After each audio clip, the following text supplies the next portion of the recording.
you kind of for teams usually I know most people at Google it would be like team match. You kind of just on a random team, whatever team wants to pick you up, you join that team. Was that similar for Microsoft where you kind of have that team matching process and you're just like, all right, good luck, this is the team you got?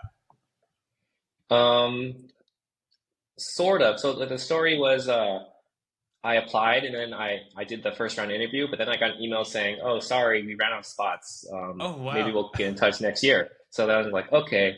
Um, then I went. That's when I kind of like almost gave up and like I decided to almost join like a semiconductor company. But then a couple months later in like May, and most internships like happen in the fall, so May is really late. Mhm. I just got an email saying, "Oh, a spot opened up in this new team.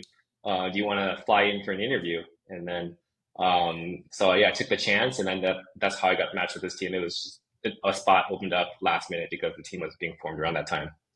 That's so cool. Any kind of key insights you learned during your time at Microsoft? Most people, it's kind of hard to get into big tech, especially right out of undergrad. What did you kind of learn during your time there? Let's see, what did I learn at my time at Microsoft? I think Satya would say something.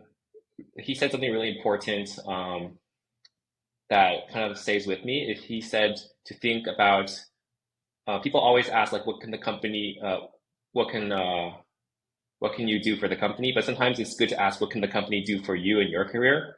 Oh Um, wow.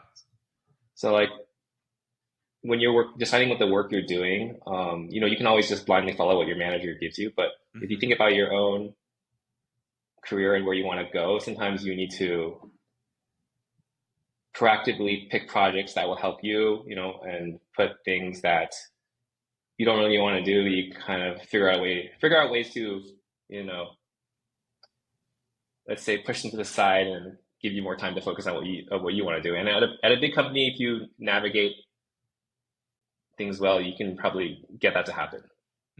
I completely agree with you. I remember at Cloud, most people, Google Cloud, most people were always fighting for the high impact projects because it was one, tremendous amount of growth, two, they get a lot of senior leadership to look on it, and then three, it looks great for performance reviews and promotions because you're working on the highest impact projects. And it seems like you did that during your time at Microsoft, asking what the company could do for you in your career, and I kind of seen how you've done that with the way you've approached your career after Microsoft.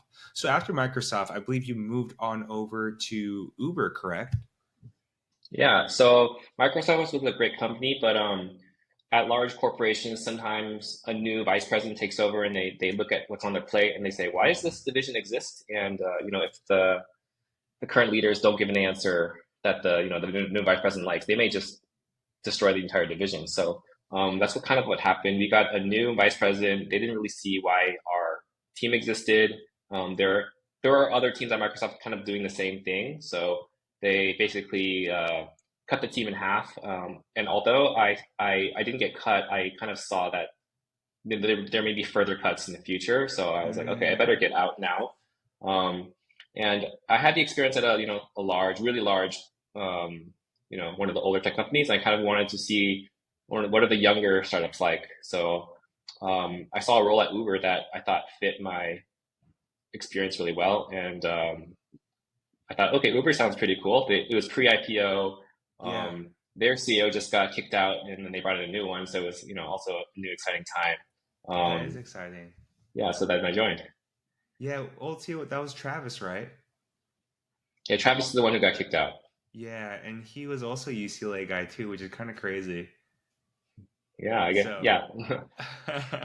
just hold it down for the Bruins.